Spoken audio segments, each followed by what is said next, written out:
claro, a gente segue falando de eleições, né? Essa foi a primeira semana de campanha desde encerrado o primeiro turno e foi marcada por buscas, né? Por costuras de apoios entre os governadores, entre personalidades, entre ex-presidentes da República também. Mas será que essas alianças resultam, né, no que eles bem pretendem em votos para Lula ou para Bolsonaro?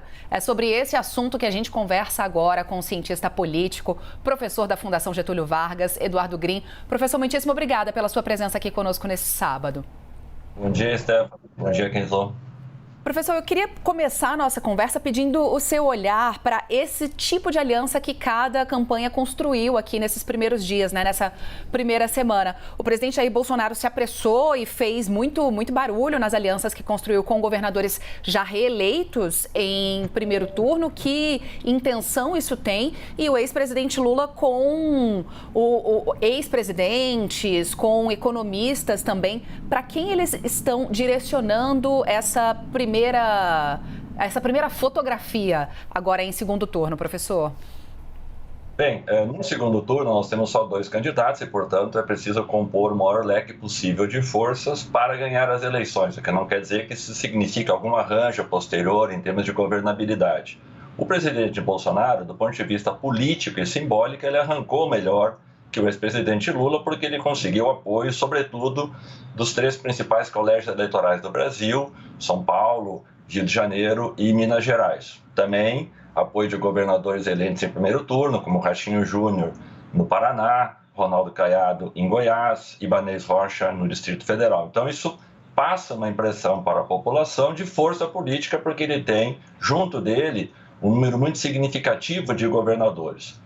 Isso também simbolicamente significa que o presidente tem capital político para reunir ao seu redor políticos eleitos. Agora, nós temos que identificar se isso efetivamente vai se decantar até o chão lá de cada cidade, onde o eleitor efetivamente toma a sua decisão.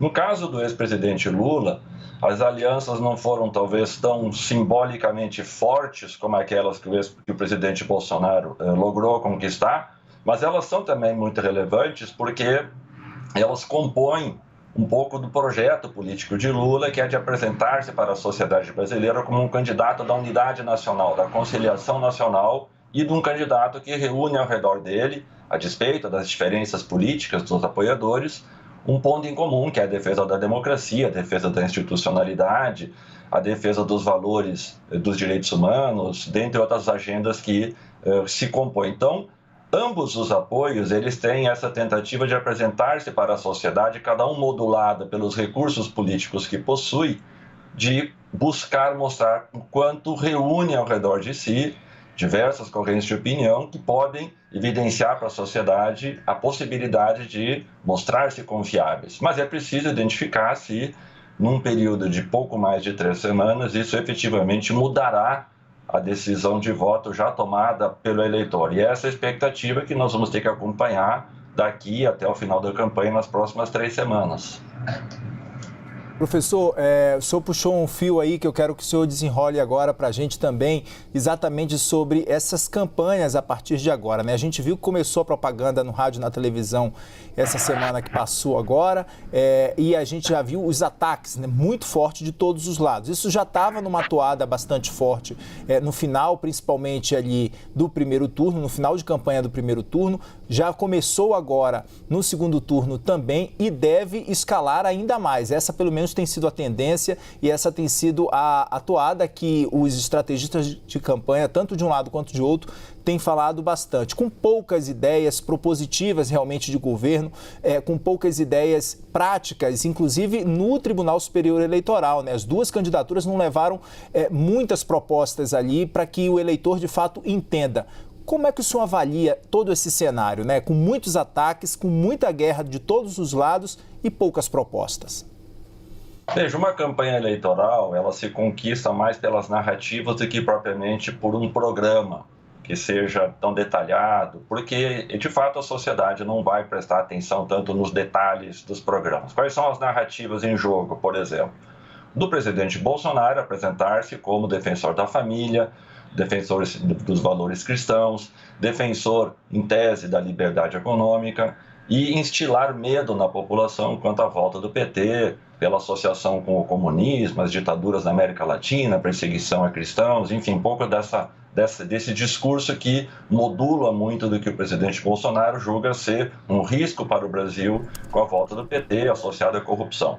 No caso do ex-presidente Lula, a grande narrativa é que nós precisamos manter a democracia, precisamos voltar a ter estabilidade no Brasil, o povo precisa voltar a comer e ter poder de consumo, coisa que ele afiança que poderá voltar a fazer, como já fez nos seus 2 governos. Então, são essas as narrativas que orientam muito das escolhas que os eleitores fazem, razão pela qual os programas de todas as candidaturas acabam sendo, de fato, peças muito vazias, salvo grandes compromissos que são assumidos. Por exemplo, hoje, um debate fundamental é qual será a âncora fiscal, ou como o Estado brasileiro poderá, a partir de 2023, com a crise econômica e com a escassez de recursos, manter um conjunto de promessas que ambos os candidatos têm apresentado. Então, nesse sentido, o que a gente observa acaba sendo uma campanha muito mais marcada pela desconstrução do adversário, no sentido de aumentar a sua rejeição. Ela é alta, nesse caso, para o presidente Bolsonaro, segue na casa dos 50% neste segundo turno,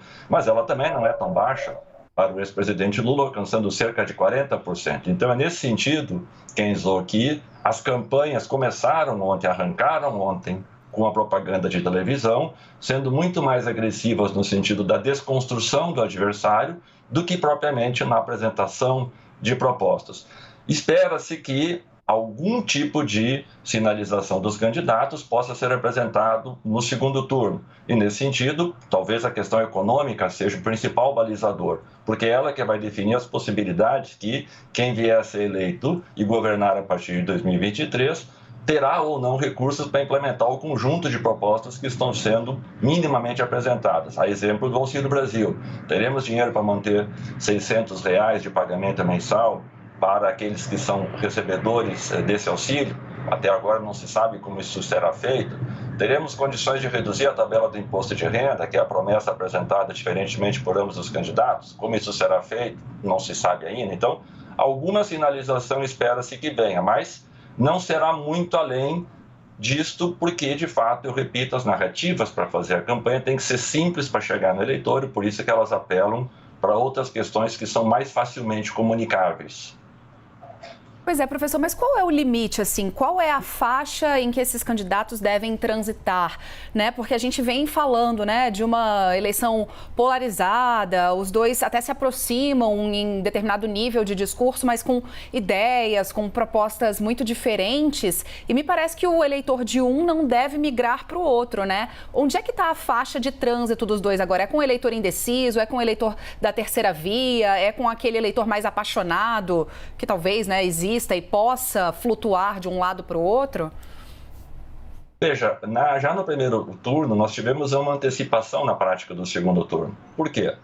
O eleitor brasileiro, nessa eleição, em função da polarização de uma campanha muito atípica, é um presidente concorrendo contra um ex-presidente, ambos com um grande reconhecimento popular, são líderes reconhecidos, cada um no seu campo político, nos fez chegar a um segundo turno no qual tanto Lula quanto Bolsonaro tinham uma taxa de voto definida que passava de 80% no primeiro turno, ou seja, um voto muito consolidado. Esse voto, ele com muita dificuldade será alterado. E nesse caso, claro, o trabalho de Jair Bolsonaro é maior do que o de Lula, porque ele precisa retirar votos do ex-presidente. E ele só fará isso se ele conseguir aumentar a rejeição do presidente Lula. E o que nós temos nas pesquisas até agora que saíram essa semana dão conta que a taxa de brancos e nulos e indecisos ela é muito baixa.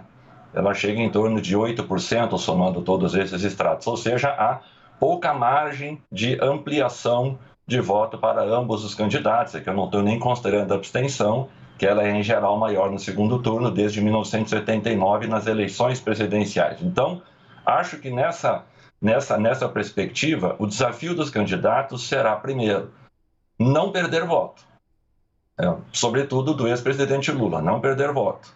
Segundo, buscar ampliar na margem aquela que pode ser algo que dê segurança para o candidato vir a ser vencedor. No caso de Lula, ele precisa de 1,5% aproximadamente dos votos. No caso do ex-presidente Bolsonaro, vai na casa dos 7%. As estratégias que vão ser utilizadas por cada um desses dois candidatos, me parece que ela está muito clara. O ex-presidente Bolsonaro, por exemplo, a partir da declaração dada ontem no Palácio do Planalto, na entrevista, deixa claro a estratégia do desgaste, da corrupção, de que Lula vai penalizar as Forças Armadas, vai penalizar famílias, cristãos, e o ex-presidente Lula dizendo que com Bolsonaro nós seguiremos numa lógica de destruição da política pública, do Estado brasileiro, dos valores democráticos e por aí. O quanto essas narrativas, esses discursos serão capazes de mobilizar para um lado ou para o outro a decisão do eleitor, nós vamos ter que acompanhar. Talvez uma pista seja nós, por exemplo, vermos que a maior parte dos eleitores de Ciro Gomes migraram até agora para o presidente Bolsonaro, enquanto os eleitores de Simone Tebet migraram mais equilibradamente para Lula e para Bolsonaro. Então, segunda pista, aparentemente no final do segundo turno, o tema da corrupção deu uma certa racionalidade no discurso de Bolsonaro que fez com que os indecisos migrassem para ele e não para Lula. Então, é um pouco por essas pistas que nós vamos ter que observar como que os candidatos vão se comportar para saber se nós vamos ter um balanço de votos, sobretudo nesses indecisos, naqueles que querem votar branco e nulo, que será por aí que a eleição poderá se definir, dada a cristalização muito forte de votos que nós temos nos dois candidatos. Assumindo, claro, que nós temos que verificar se o apoio dado a governadores, às máquinas políticas, sobretudo para o presidente Bolsonaro, vão se traduzir em efeito concreto de mudança de voto do eleitor nos estados, sobretudo da região sudeste, no qual os dois candidatos vão se concentrar fortemente, porque esta será a região que fará a diferença para a decisão em segundo turno. E serão 3 semanas intensas e o senhor está sempre muito bem-vindo aqui conosco para nos ajudar a entender esse segundo turno. Nós conversamos com o Eduardo Grin, que é cientista político e professor da Fundação Getúlio Vargas. Professor, muitíssimo obrigada mais uma vez. Bom dia, Stephanie. Bom dia, Kenzo. Obrigado.